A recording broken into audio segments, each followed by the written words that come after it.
Hello, my friends. Pull up a chair and let's have a real, heartfelt talk. Over the years as a doctor, I've had many folks sit right across from me in my clinic, looking at a small number on a lab report. Maybe it's a creatinine level of 1.3 or 1.4. And so often they tell me, Dr. Smith, my doctor said it's just a little high, to drink some more water and not to worry about it. So they go right back to their lives, thinking everything is fine. But I want to tell you from the bottom of my heart, that little number is a quiet whisper from your body. It is the very first signal of a path that can slowly steal your independence and lead directly to a dialysis machine. Think about what that really means. It means being hooked up to a machine 3 times a week, 4 hours a day. It means your entire life, your trips to see the grandkids, and your quiet mornings are suddenly scheduled around a hospital room. It means losing the freedom to just live your life on your own terms. And the hardest part for me as a doctor is knowing that so many times it could have been prevented if someone had just explained what that number meant. Before we dive into how we can protect your freedom together, I want to ask you for a small favor. Right now, down below this video, I want you to type in the comment section and tell me what was the exact creatinine number on your last blood test. Don't be shy, and please don't look away from it. I ask you to do this because the very first step to staying healthy and out of the hospital is facing that number honestly. When you type it down, you aren't just sharing a medical stat. You are taking control of your own life so you can stay strong and present for the people who love you and rely on you every single day. I read those comments myself, and seeing your numbers helps me understand exactly how to help you. So take a second, type that number down below, and let's make a promise to look out for your health together. Now that we have made that promise to look out for each other, let's talk about what creatinine actually is. Because once you understand this, everything else will make sense. When folks hear that their creatinine is high, human nature takes over. We panic a little. We immediately want a quick fix, a magic pill, a special tea, or some secret home remedy to force that number back down. But my friends, that is where the biggest mistake happens. Creatinine is not the disease, it is just the messenger. Think of it exactly like the check engine light on your car's dashboard. If that light pops on while you're driving down the highway, you wouldn't just put a piece of black tape over it and assume your car is fixed, would you? Of course not. The light is just warning you that it is time to look under the hood. So let's look under the hood at your kidneys. I want you to picture your kidneys as 2 of the most hardworking, incredibly delicate filters you could ever imagine, and they never take a day off. In fact, according to the National Institutes of Health, your kidneys filter about 150 quarts of blood every single day just to produce a couple of quarts of urine. Just think about that for a second. 150 quarts of blood passing through those tiny filters day and night. It is a massive amount of work happening completely in silence while you drink your morning coffee, tend to your garden, or watch your favorite television shows. Now, as you simply live your life, walking to the mailbox, climbing the stairs, or even just sleeping, your muscles are working. And when muscles work, they naturally produce a waste product. That waste product is creatinine. It is perfectly normal for your body to make it. When your kidney filters are clean and running smoothly, they easily pull that creatinine out of your bloodstream and flush it down the drain when you use the restroom. But as we get a little older, if those delicate filters become worn down, stiff, or clogged from years of stress, they can't sweep the trash out as quickly. The creatinine starts to back up and pool in your blood. And that backup, that leftover waste, is exactly what the laboratory sees when they hand you a result of 1.3 or 1.5. The number isn't the enemy. It is your faithful kidneys waving a little red flag, asking you for some help before the engine actually breaks down.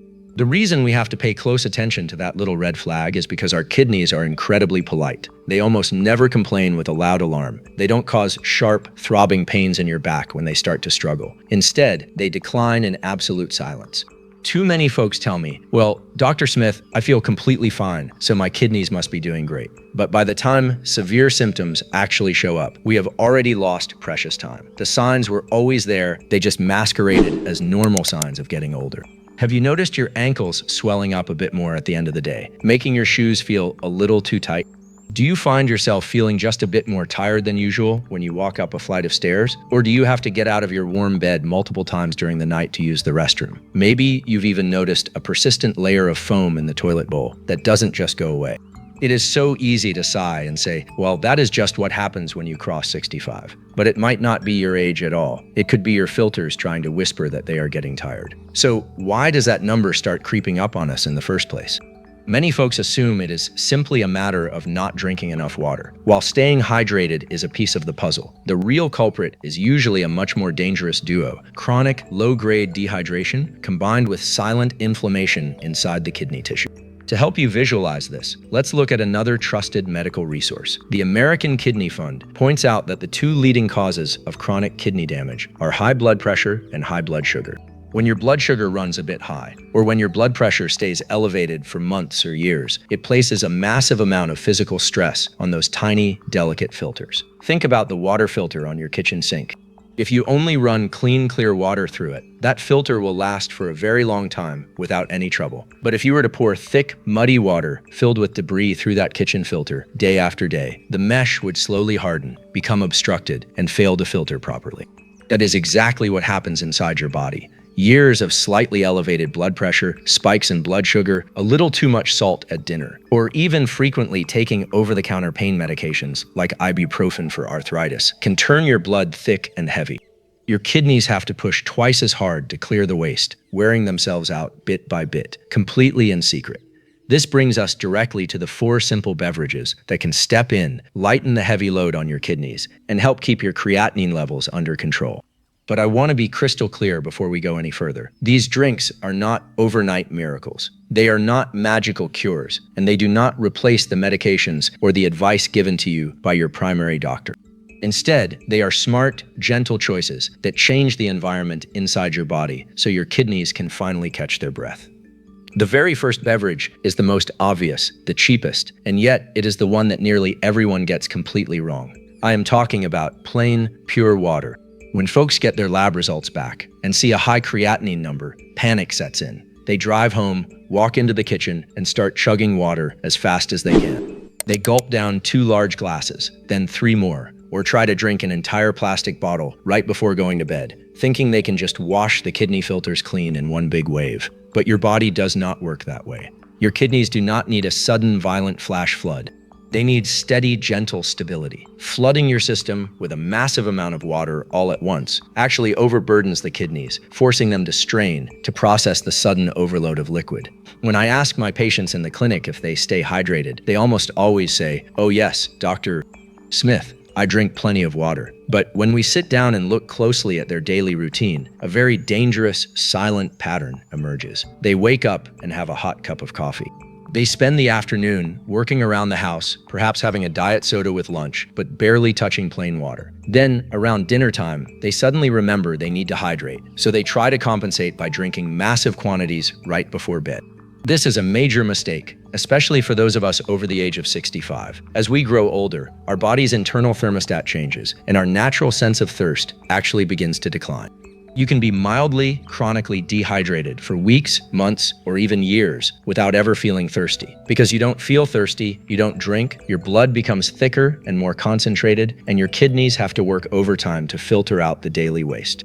Instead of a flood, think of your body like a beautiful houseplant. If you leave a plant dry for weeks and then pour a whole bucket of water on it all at once, the water just overflows, washes away the soil, and damages the roots.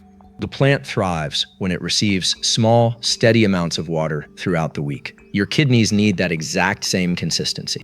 You want to drink small amounts of water steadily all day long, specifically focusing on 3 key moments: right when you wake up in the morning, in between your meals, and always before you ever begin to feel a sensation of thirst.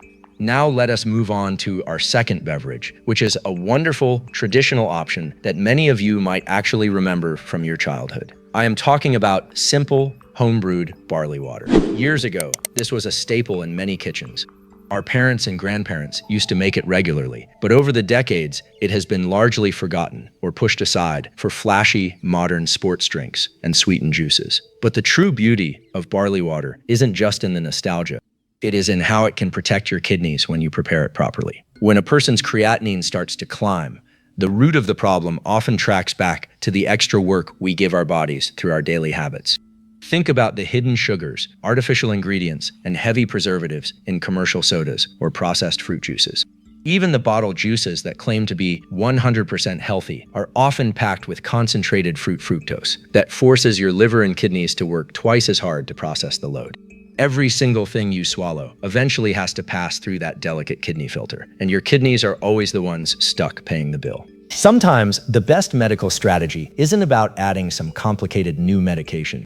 It is simply about removing the extra work you are forcing your kidneys to do. That is where barley water shines as a gentle ally. It is incredibly smooth, mild, and very well tolerated by the digestive system, especially for those of us over 65. It provides deep, clean hydration, and most importantly, it serves as a perfect, comforting replacement for those heavy, sugary drinks that are actively harming your filters. But here is where the most common mistake happens, and I see it all the time. Folks will go down to the local supermarket, buy a commercial bottle of pre-made barley water, look at the label, and think, well, Dr. Smith said barley water is good for me, so this must be healthy. But when you look closer at the ingredients, those store-bought bottles are loaded with processed cane sugar, high fructose corn syrup, and artificial flavors. Drinking that doesn't help your kidneys. It actually makes the inflammation much worse. When I recommend barley water, I am talking about a simple, honest preparation made right in your own kitchen. You take plain grain barley, simmer it gently in water, strain it, and let it cool. No added sugars, no sweet syrups, and no turning a healthy habit into a dessert.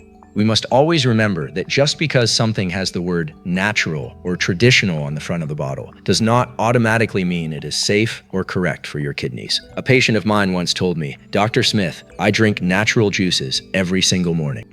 When we actually sat down and read the labels together, his healthy morning drink had more grams of sugar than a can of regular soda. That happens far more often than you think. Barley water is a beautiful tool, but it only works as a quiet, steady support to lower the physical strain on your body. Our third beverage is one that tends to cause a lot of confusion and debate.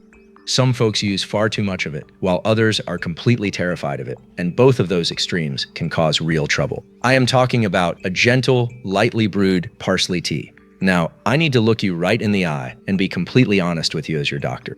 Parsley tea does not cure kidney disease. It does not magically erase creatinine from your blood, and it does not replace your prescriptions or your trips to see your doctor. Anyone on the internet who promises you that a cup of tea will completely reverse kidney failure is simply not telling you the truth. However, when you use it with respect and moderation, parsley can be a wonderful, time-tested support.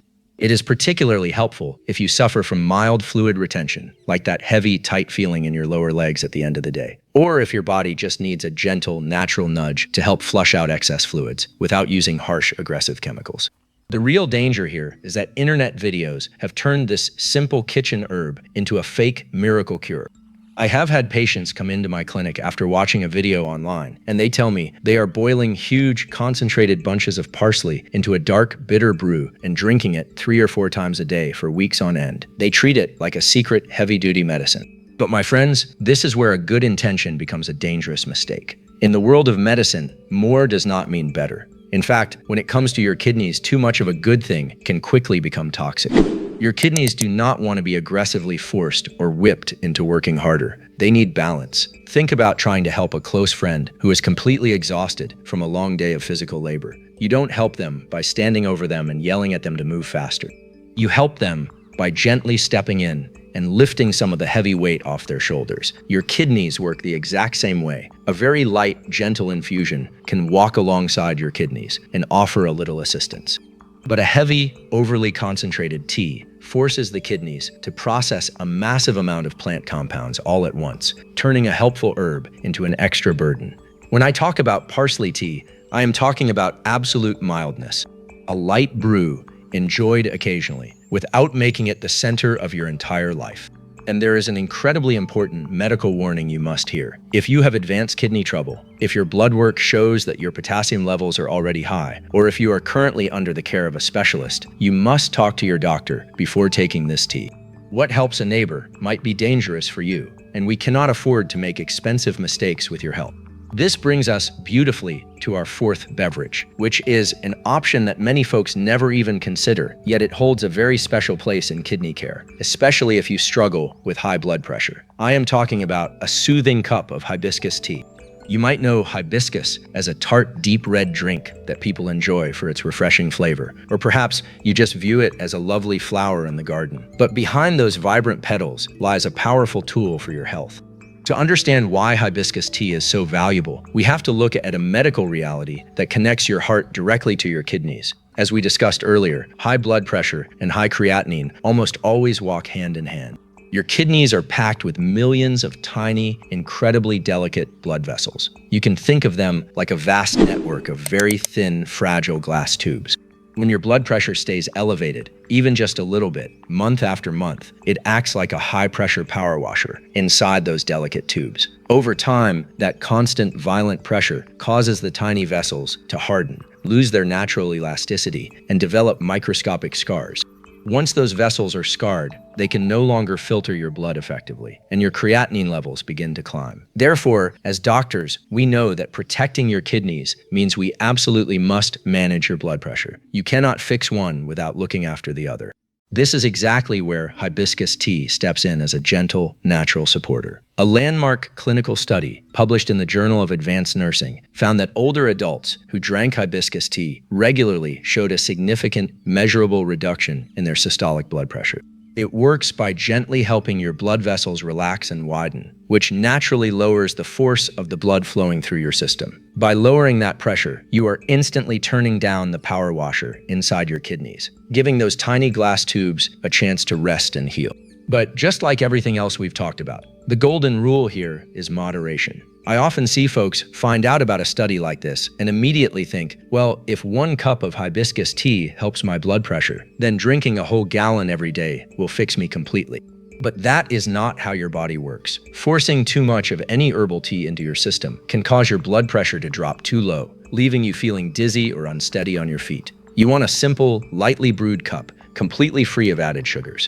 It does you no good to drink a beverage for your kidney health if it is loaded with extra calories and sweeteners that spike your blood sugar. And remember our promise, hibiscus tea is a wonderful companion, but it is never a replacement for your prescription blood pressure medication. We use it to support your body, not to take shortcuts. Now that you know about these 4 beverages, plain water used correctly, home-brewed barley water, a mild parsley tea, and a soothing cup of hibiscus tea, we need to talk about the absolute most important part of this entire discussion. Because simply knowing what to drink changes absolutely nothing if you do not know how and when to do it. This is exactly where the vast majority of folks fail. It is not because they have bad intentions, and it certainly isn't because they don't want to take care of themselves. It is simply because of a tiny mistake in timing and routine that completely flips the results from helpful to harmful. I hear it every single week in my clinic. A patient will sit down, and as we look over their lab work, they will say, "But Dr. Smith, I am already drinking those things." And when we take a magnifying glass to their daily routine, we discover that they are doing it in a way that actually puts more strain on their body. I want you to listen to this phrase very carefully because it can truly save your kidney health. It is not just what you drink, it is how you drink it. Let's look back at water to see this in action. As we talked about, the most common error is spending the entire day in a state of quiet, mild dehydration and then trying to fix it all at once by chugging a massive amount of water right before you head to bed. When you do that, you aren't helping your filters. You are actually waking up multiple times in the night, interrupting the deep sleep your body desperately needs to heal, and forcing your heart and kidneys to suddenly work at maximum capacity to process the sudden wave of fluid. Chewed. The exact same issue applies to how we treat our herbal teas. Folks treat them like a quick fix to erase a weekend of heavy, salty meals or poor choices. They think a cup of hibiscus tea can magically cancel out a diet loaded with processed foods, or that drinking barley water means they don't have to keep an eye on their blood sugar. But my friends, your kidneys do not work in sections, and they do not keep a scorecard where a good drink cancels out a heavy burden. Everything you do, everything you eat, and every pill you take adds to the total weight those 2 small organs have to carry every single day. A helpful beverage is a beautiful tool, but it can only do its job if you are actively trying to lift the rest of the weight off your kidneys. To truly lift that weight off your filters, we have to look closely at another major mistake that happens right in our own kitchens. I am talking about the frequent casual use of over-the-counter pain medications. As we cross 65, it is completely natural to wake up with some stiffness in the joints, a little ache in the lower back, or some arthritis flare-ups in the knees. And because we want to stay active and enjoy our days, it is incredibly easy to develop the habit of reaching into the medicine cabinet for a couple of ibuprofen or naproxen tablets every single morning. They are sold everywhere without a prescription, so we naturally assume they are perfectly safe.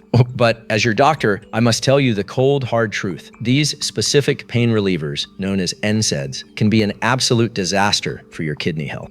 When you swallow one of these pills, it works by blocking the pain signals in your body. But at the exact same time, it causes the tiny blood vessels feeding your kidneys to suddenly constrict and narrow. This instantly chokes off the blood supply to your filters, forcing them to work in a state of high stress with barely enough oxygen.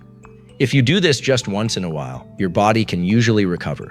But if you take them consistently, week after week, while also suffering from mild, quiet dehydration, you are actively causing microscopic scars to form inside your kidneys. No amount of hibiscus tea or barley water can undo the structural damage caused by a heavy, uncontrolled habit of pain pills. This is why consistency in our daily choices is the shield that protects us, while sudden, reckless habits are what punish us. Your kidney health was not lost in a single afternoon, and it certainly cannot be won back with a single good decision. It is built entirely in the quiet, repetitive choices you make every single day when nobody else is watching. It is choosing to reach for a glass of plain water instead of a sweetened soda. It is choosing to flavor your dinner with fresh herbs and lemon instead of pouring on the salt shaker. And it is choosing to talk honestly with your doctor about safer ways to manage your arthritis pain so you don't accidentally destroy your filters in the process. Now, once you begin making these small, intelligent changes in your daily routine, a very logical question is going to pop into your mind. You are going to ask, Dr. Smith, how can I actually tell if these changes are working? This is a critical crossroad because many folks judge their physical health entirely by how they feel on any given morning. They think, well, I have plenty of energy today, my back doesn't ache, and I feel pretty good, so my kidneys must be completely out of the woods. But as we have established, the kidneys are masters of working in absolute silence. They can lose a massive amount of their filtering power before they ever cause you a single day of pain or obvious fatigue. Therefore, we cannot rely on vague feelings alone. We have to look for real, concrete indicators from your body. We need to look at specific markers that give us a true, transparent window into how your filters are running. The first and most direct indicator is the one we talked about at the very beginning of our journey today, your serum creatinine level. When you step into your doctor's office for your routine blood work, this is the main number you want to look for. If you have been consistently sipping your water throughout the day, avoiding heavy sodium, and giving your body the right herbal support, you may see that creatinine numbers start to stabilize or even edge downward. And I want to tell you something that many doctors forget to mention. In kidney care, simply stopping a number from getting worse is a massive, life-saving victory. If your creatinine has been creeping up every single year and suddenly it stops dead in its tracks and stays at a steady 1.4, that means you are actively winning the battle. It means you are successfully keeping yourself away from that dialysis clinic. But there is an even more precise indicator on that same lab report that you need to know about, and it is something called your eGFR. This stands for estimated glomerular filtration rate. While creatinine tells us how much waste is backing up in your blood, the eGFR tells us something completely different. It tells us the exact percentage of efficiency your kidney filters are operating at right now. Think of your eGFR score exactly like a percentage grade on a school report card, where 100 is a perfect score. If your eGFR is above 60, it means your filters are still doing a solid job of keeping your blood clean. But if that score begins to drop down into the 50s, the 40s, or even lower, it means your filtration capacity is actively shrinking. The reason I want you to look at both numbers, your creatinine and your eGFR, is because they tell the complete story together. Sometimes, your creatinine level might only change by a tiny fraction of a decimal point, making it look like nothing is happening. But when you look at your eGFR, you might see that your filtering percentage has actually improved by 5 or 10%. That is a beautiful sign that your hard work, your consistent hydration, and your smart choices are paying off exactly where it matters most. The third major indicator you must track closely is your daily blood pressure readings. Because your blood pressure and your kidney filters are physically joined together, watching your blood pressure numbers settle into a normal, healthy range is an absolute guarantee that the physical strain on your kidneys is decreasing. If your morning blood pressure drops from a high reading down to a calm, steady level, you can rest easy knowing that the high-pressure power washer inside your delicate blood vessels has finally been turned off. Finally, you want to keep a very close eye on the physical appearance of your own body, particularly your lower legs, ankles, and feet. When you take your socks off at the end of the day, look closely at your skin. Do you see a deep, heavy indentation left behind by the elastic band?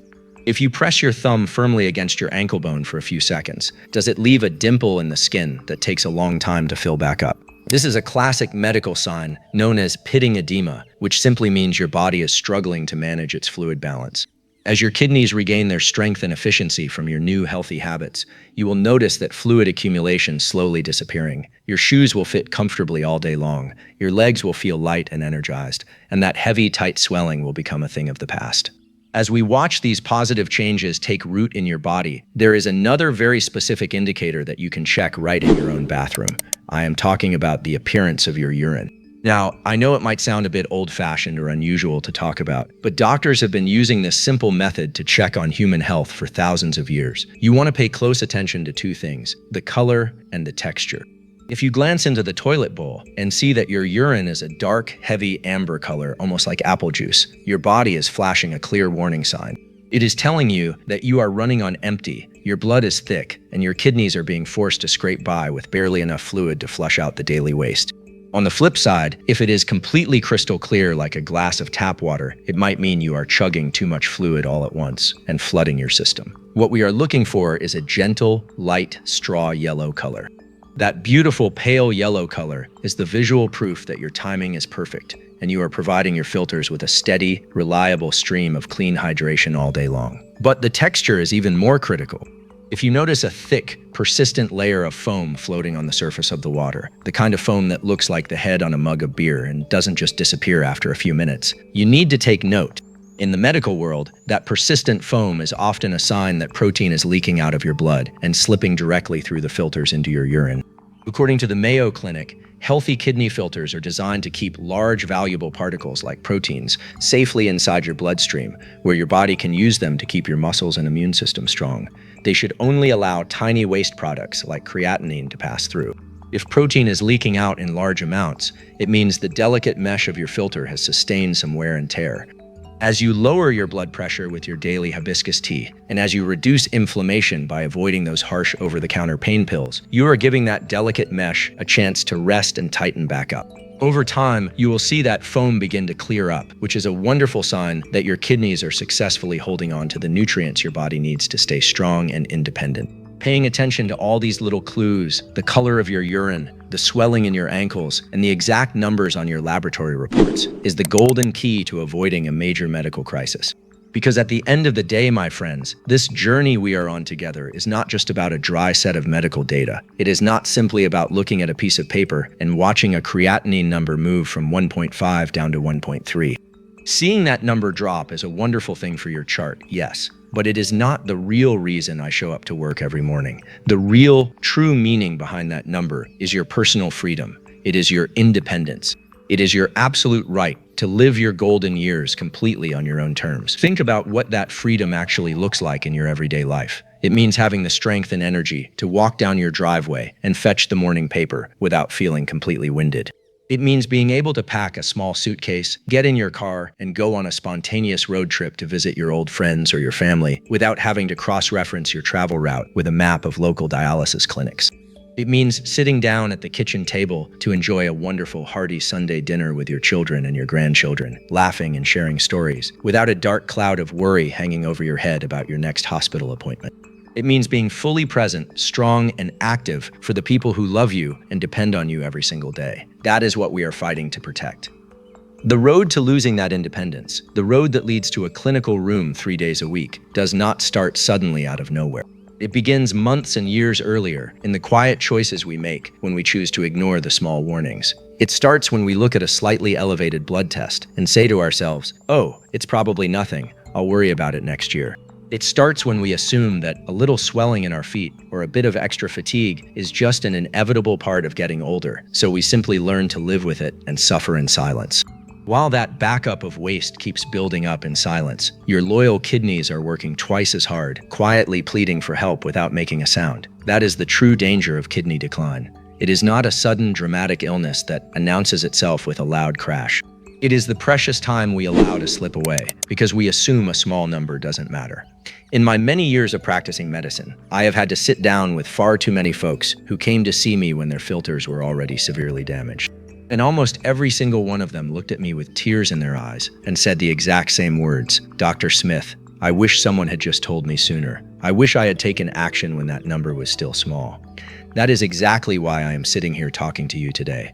If you are watching this right now, if you are paying close attention to your body, and if you are willing to make a few simple, intentional adjustments to your daily routine, I want you to hear me clearly. You are still in time. You still have the power to completely change the direction of your health story. You don't have to do it with fear, and you certainly don't have to live in panico. You win this battle through small, steady, everyday decisions. It is as simple as taking a mindful sip of water when you first wake up, choosing to put less salt on your baked potato, and having the discipline to stay consistent week after week. Your kidney filters did not lose their efficiency overnight, and they do not recover overnight either. They heal slowly, step by step, in response to the kindness and care you show them every single day. By making these smart choices, you are actively stepping into a life of true prevention.